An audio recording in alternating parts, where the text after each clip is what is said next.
Hi, good afternoon. Nice to see you all. Welcome back. Do you notice anything different? No? No? Look at this little book. I went on vacation and the book went on a diet. I thought you all would enjoy that, so we'll see how this works today. So, quality has replaced quantity? I don't know about that. It's kind of like when my kids go to school and I use that opportunity to clean their room so they don't notice. That's exactly what the past week. Yeah. So great to see you all again. Hope you're having a terrific day. A couple announcements to bring you first. As many of you know, the Qatari Emir is in Washington today. We warmly welcome him, His Highness Qatari Emir Al Thani, to the United States.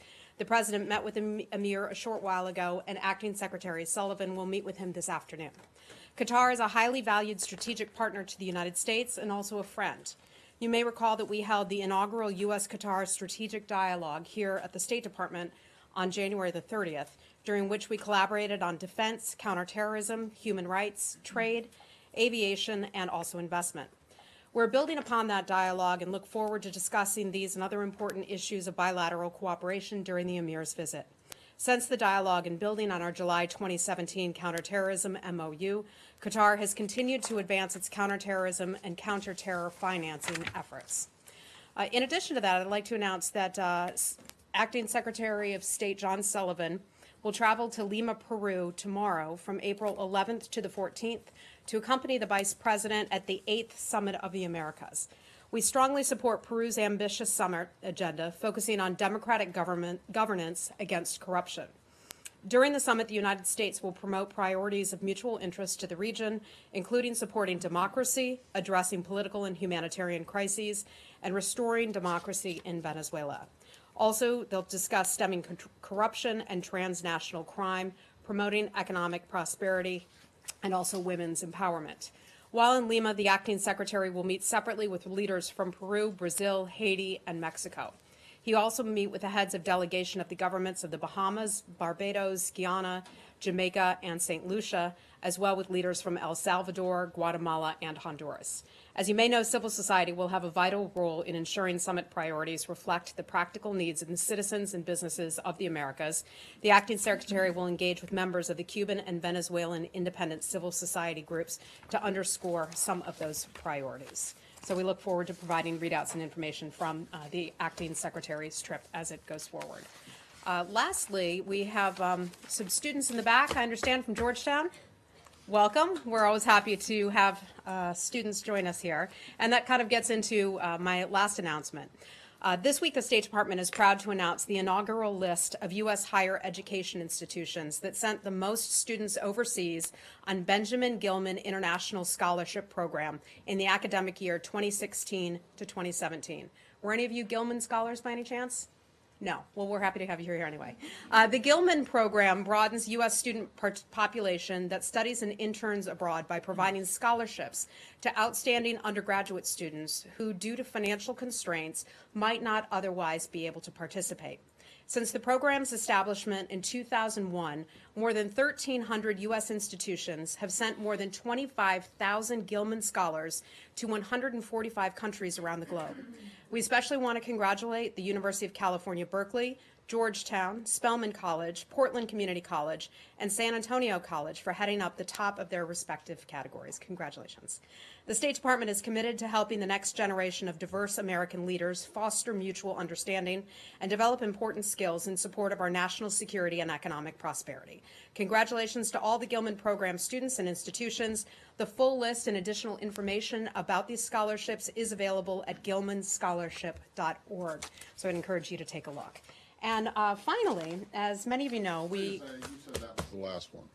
no, this is more of a personal note, and you will be all happy to hear about this.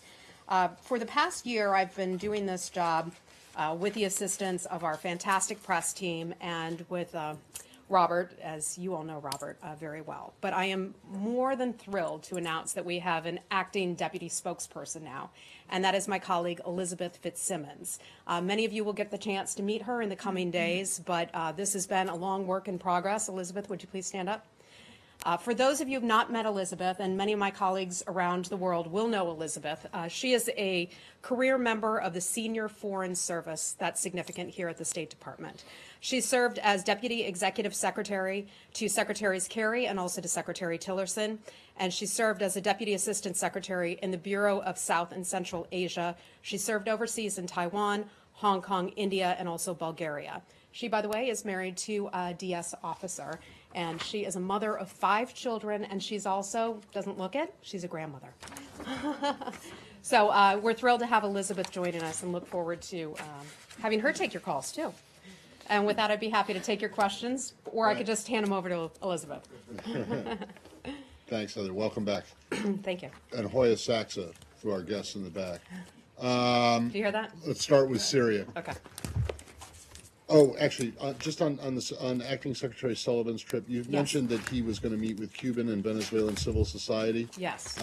I noticed that you guys put out a statement critical of the Cubans for blocking or frustrating or interfering somehow with the civil society getting there.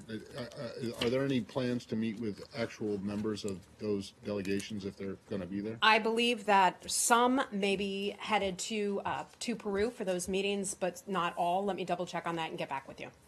Okay. But are there going to be Cuban and Venezuelan officials at the summit that he might meet with? Or no? That I am not sure of. Hold on, let me check his schedule right here and see if I have anything for you on that. Let me check and see what I have for you on that schedule, which has still been coming together. It can wait. It's not an urgent question. It's just Okay. You know what I'm going to do? I'm going to hand his schedule off to my colleagues. They can take a look at it, and we can come back to this. All right. Let's start with on Syria. What can you tell us regarding the any latest contact between the acting secretary and foreign officials? Has there been any on a possible response?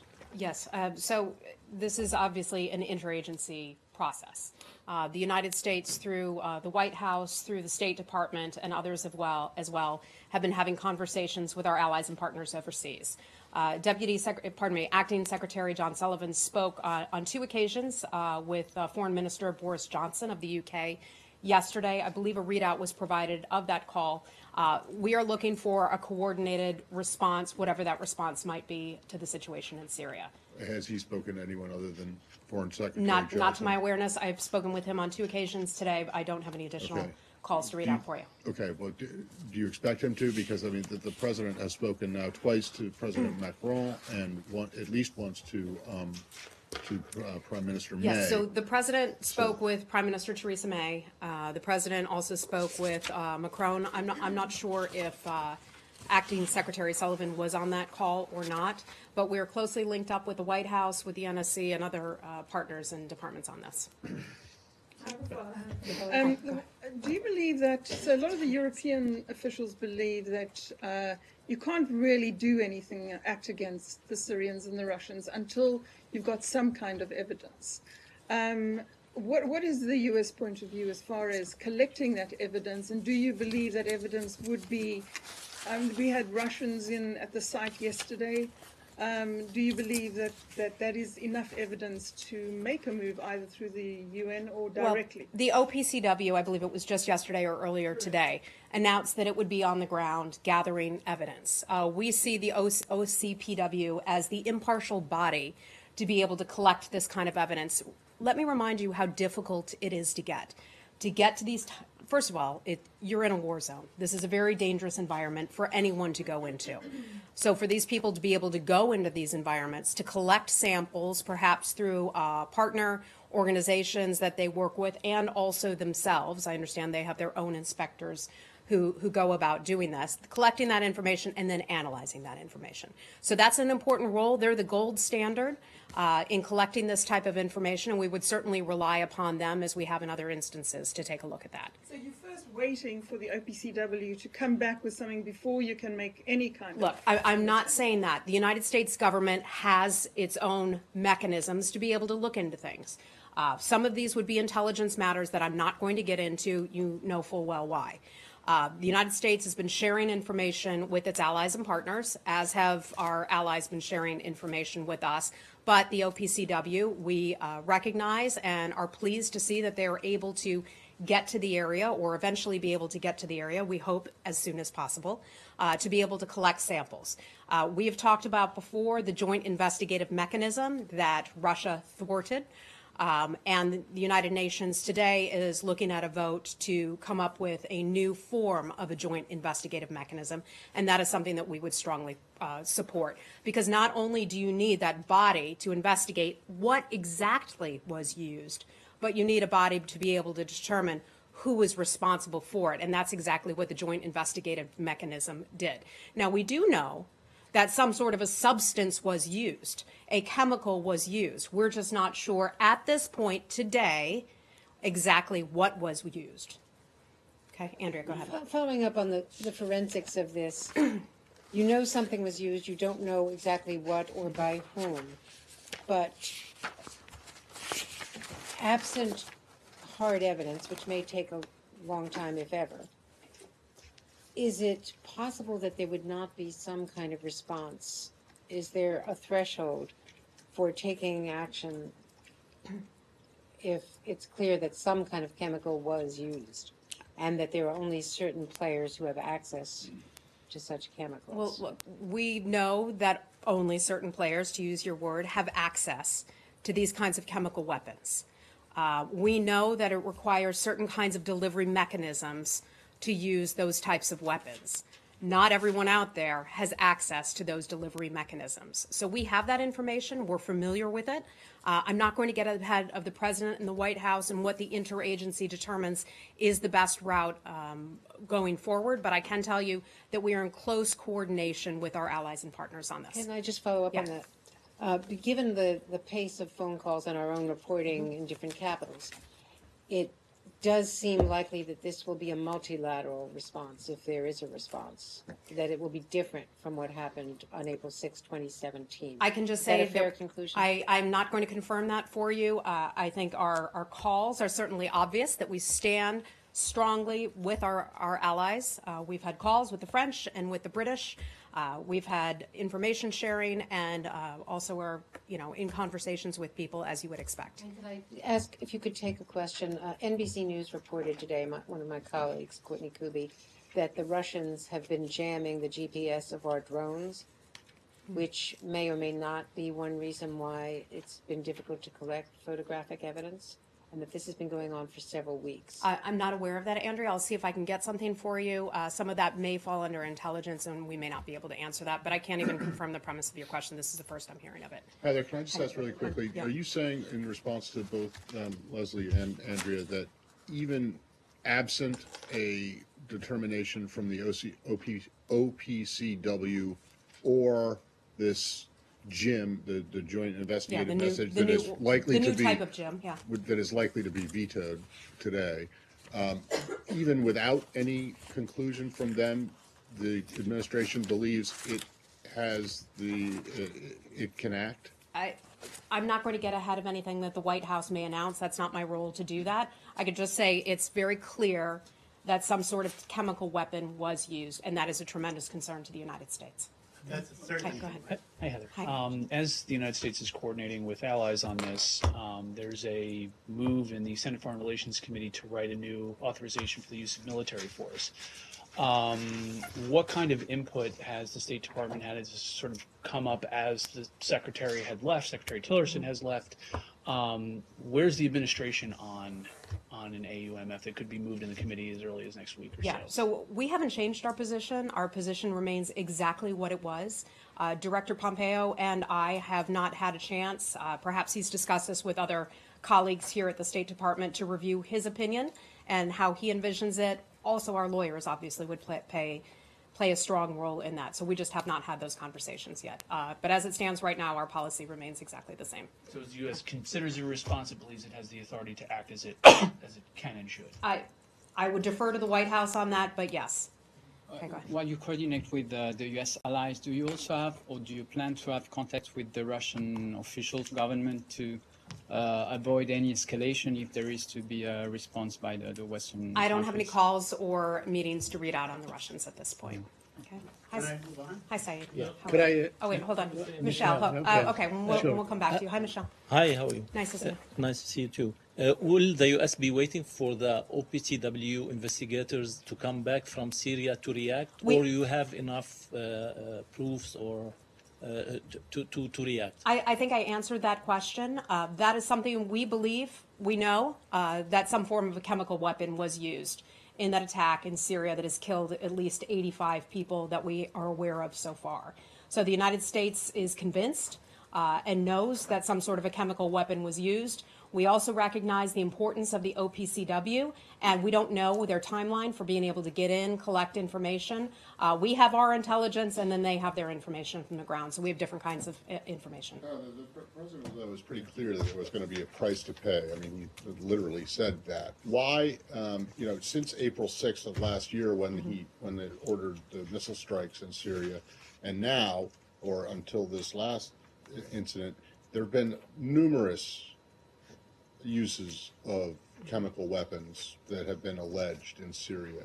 What makes this one hit that threshold that a price has to be paid? I think, Matt, to answer that question, we have to look at the number of attacks that have taken place, the pace, how quickly these attacks are now taking place. This will be the 9th attack using some sort of chemical substance this year alone. It used to be that when attacks would take place, the world would stand up and take attention, and it has become, in the view of the U.S. government and many others as well, far too common. So I think it's taken the world to stand up and say this is unacceptable, this is horrific, and we can't stand for this anymore. Why, if that figure is correct, if this is the 9th this year alone, what makes this different than the 6th or the 5th that you would now say there has to be a price to be paid and you didn't? Matt, I would just say that a lot of this has been based on conversations with our allies and partners overseas, and beyond that, I'm not going to be able to get into it. can I move Another on? part, Hi, part Saeed. of Syria. Okay, then I'll go to Saeed. Okay, Hi, Lori. this has to do with Iran and Israel struck Iranian targets at Syria's T4 air base on Sunday, which is the second time in as many months. Do you share Israel's concern about Iran's presence in Syria? We have talked about this a lot, that Iran supports Hezbollah. Iran has sent not only fighters, but also equipment into Syria. Iran has been a bad actor in Syria and other parts around the world. They have further destabilized the country of Syria. They have also bolstered the regime of Bashar al-Assad, enabling the regime to be able to commit attacks against innocent civilians, not just in eastern Ghouta and elsewhere, but around the country as well. Of course, we're absolutely concerned about Iran's presence or meddling, whether it be through proxies, in the country of Syria.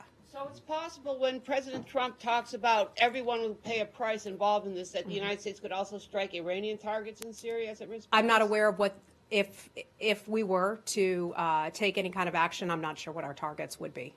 Okay. Can I Saeed, move on to yeah. Gaza? Yeah. Last Friday, the Israelis killed a Palestinian journalist.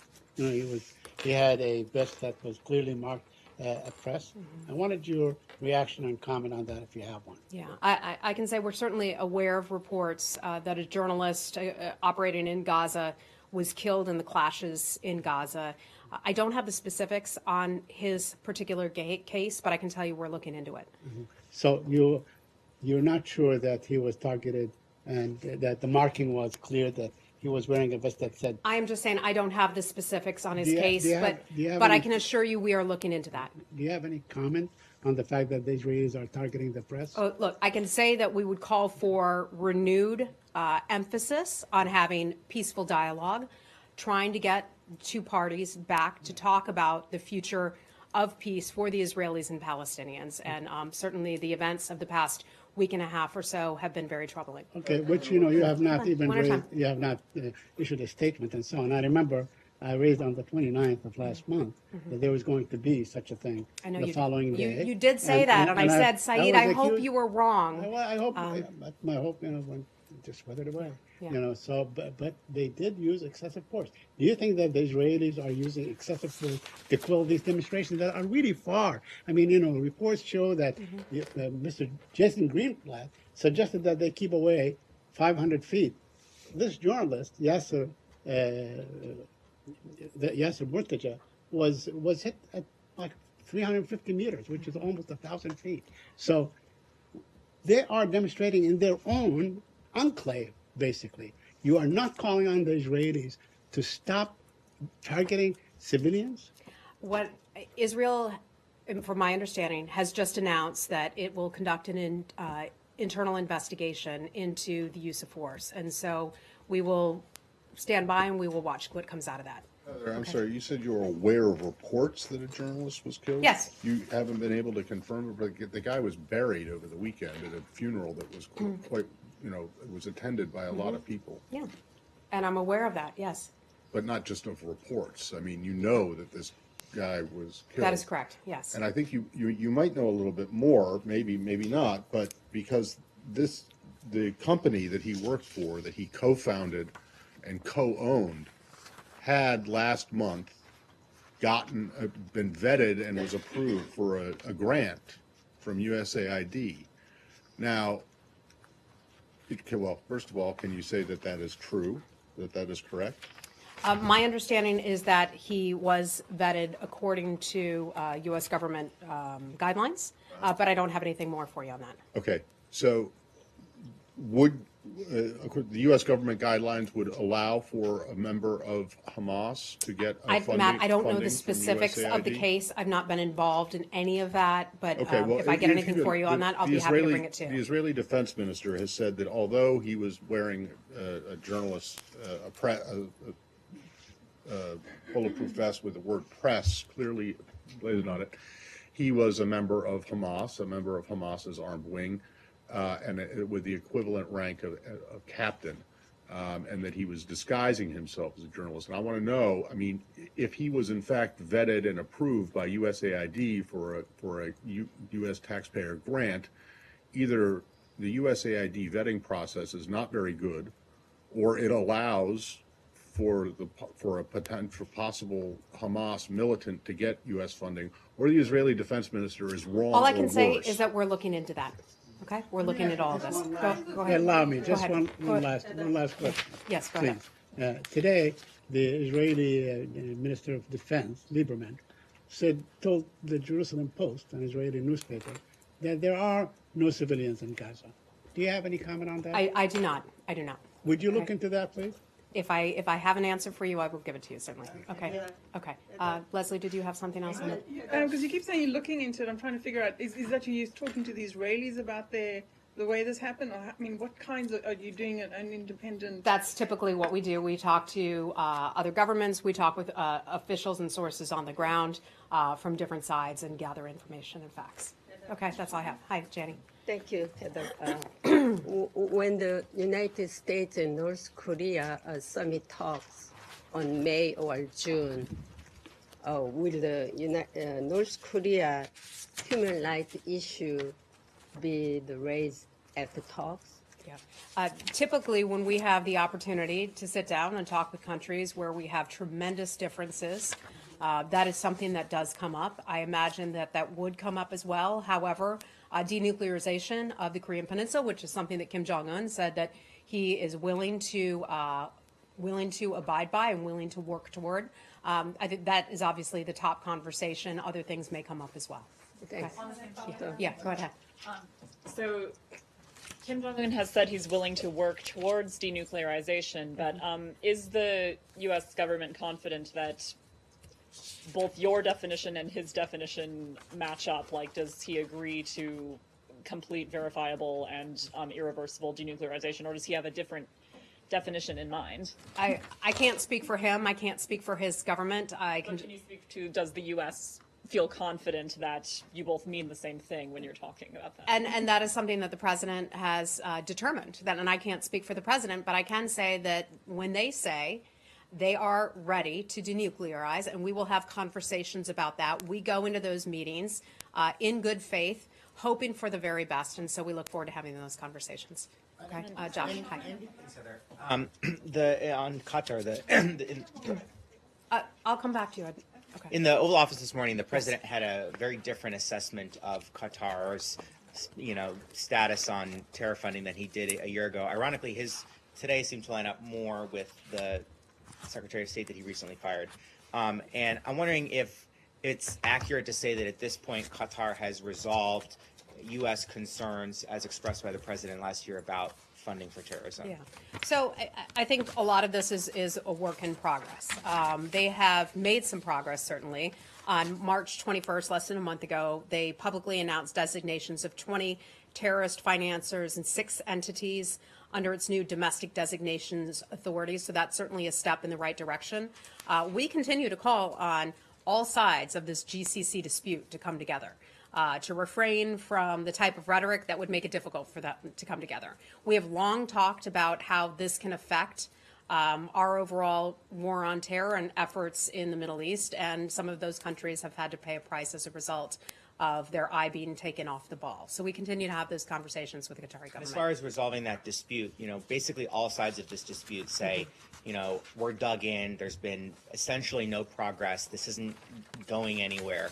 But the president had put it very different today. He said, we're working on unity in that part of the Middle East, and I think it's working out very well. There are a lot of good things happening. Okay. Are there any examples of good things that are happening as far as resolving the Gulf crisis that you could I point wasn't to? in those meetings, so I don't have a full readout of exactly what took place. I can tell you that our acting secretary, John Sullivan, will be meeting with the Qataris later this afternoon in a meeting here at the State Department. So we'll see what comes out of that. I hope that we'll be able to provide you a readout. The rhetoric has been elevated between Saudi Arabia and Qatar. Both of them are your allies. Now they're talking about building a canal that will turn Qatar into an island. I think the rhetoric, if you all remember, is better now than it was last summer. Not where it needs to be, but we're certainly, I think we're in a better spot. Look at the press. I think it's frightening.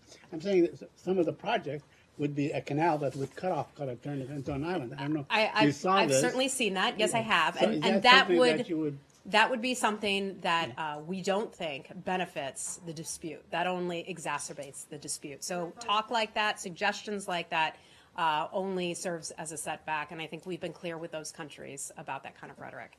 Henry. In what way have we been clear with the Saudis that we think the embargo should be lifted?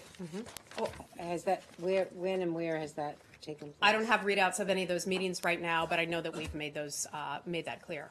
But we're confident enough that the Qataris have done enough that I believe the State Department yesterday or last night announced an intention to sell advanced weapons. I don't have anything for you on that. $300 billion. Okay, I'll take a look into that. Sorry. Okay. Yeah. Yeah. Hi. Hi. Quick question on China and Taiwan.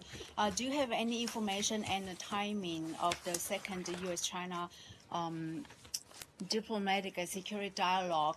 Separately, are the tensions? Okay, let me answer your first one first.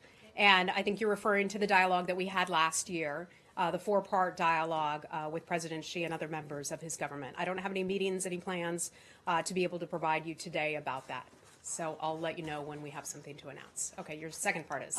Are the trade tensions between Washington and Beijing have any repercussion on the 4 annual high-level dialogue between U.S. and China? I don't think so. And I think the president spoke about this yesterday and then just a short while ago today, talking about how we will continue to have conversations with the Chinese government, and in particular with President Xi. The president not long ago said, I'm very thankful for President Xi of China's kind words on tariffs and automobile barriers, also his enlightenment on intellectual property and technology transfers. We will make great progress together.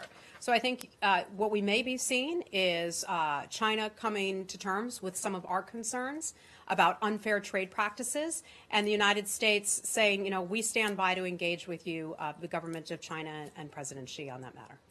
On Taiwan, today is...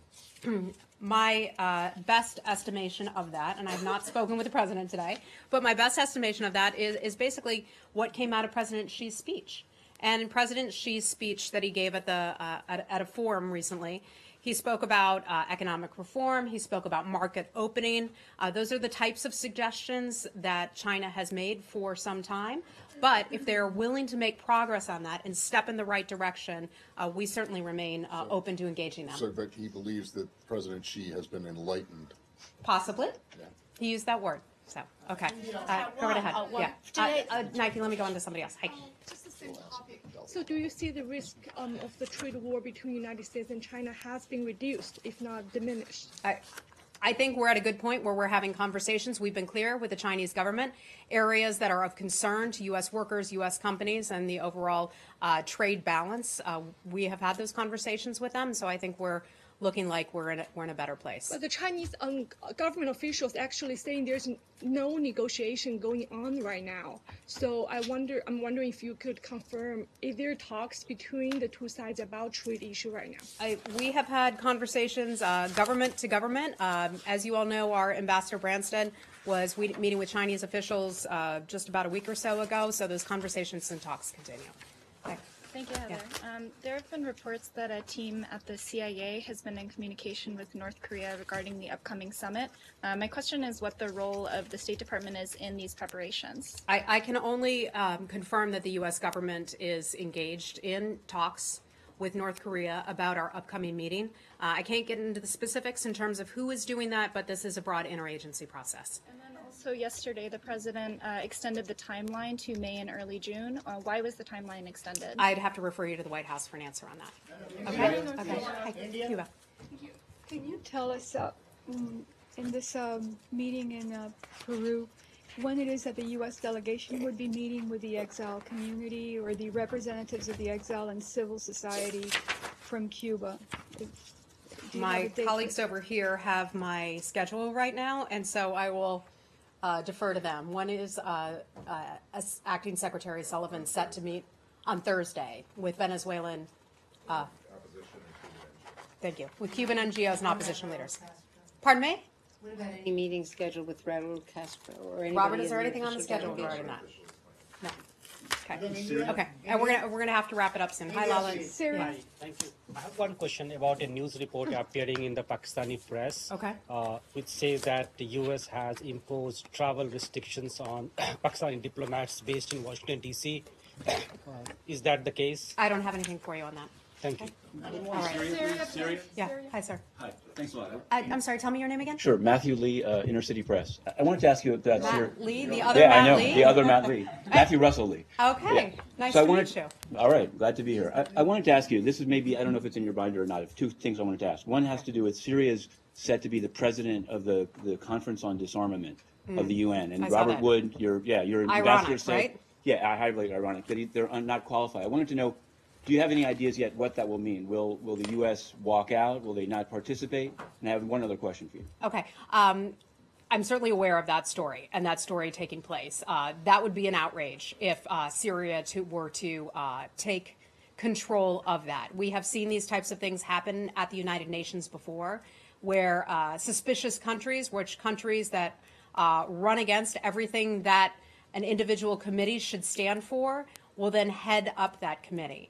I haven't spoken to Ambassador Haley about that and what she may or may not do, so I don't want to get ahead of any decisions she might make. Sure, and something I haven't seen the department comment on. Maybe it's in your binder, or maybe it isn't. But there's been 47 Cameroonians were in Nigeria, and they were picked up and sort of illegally returned or refooled back to Cameroon. And it's been months that people haven't seen them. And I'm wondering, is the U.S. aware of this? Are they aware of this conflict, the conflict or tensions in the Anglophone zones of Cameroon, and what do they intend to do about it? I'll have to take your question on that and get back with you. And there are things that are not contained in the binder that we're aware of as well.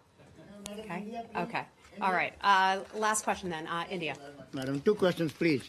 One, as far as U.S.-India relations are concerned on social and cultural affairs, there are thousands of cases in India at the External Affairs Ministry and Home Ministry, as far as filed by the battered women by NRIs or non-resident Indians who go from here to marry them and ask for a large amount of sum of amount and what they call dowry. And then they promise them to bring them to the U.S., but they abandon them there. And then after that, they're asking more dowry. Then they file for divorce. This is recently one case from New York Supreme Court. The Indian government is not doing enough then these women, what they said, international women rights, and also they said that we talk about trafficking or human rights for women, and many of these women, they knock the doors of U.S. Embassy in Delhi and consulates in India, but they don't get any response or justice because they have letters in their hand signed by the magistrates and the lawyers, but U.S. consulates or what can you do for them? Because somebody should do something for those better women. I am not familiar with the story. This is the first I'm hearing of it. So let me look into it, find out what the process is. What you're describing sounds like a terrible situation for those women, but I don't have the facts on that. So let me see what I can find out for you, okay? And these people are U.S. Indian Americans, U.S. citizens, or Indian citizens. My second question, I will please. see what I can find out for you My on second question, quickly. What they call honest dialogue between U.S. and Hey. India. You all ask multiple questions too, so. Honest Give 'em a dialogue break. between honest dialogue between U.S. and India took place recently, but it was all secret. Anything you can talk about? What is the future of U.S.-India relations? Well, we have strong relationship with the government of India. I think you know that very well. A lot of issues that we have in front of us that we talk about consistently, including Indo-Pacific, free trade, all of that. So I don't have any specifics for you on anything coming out of meetings, but when I do, I'll let you know. Madam, Okay? thank you very much. Thank you.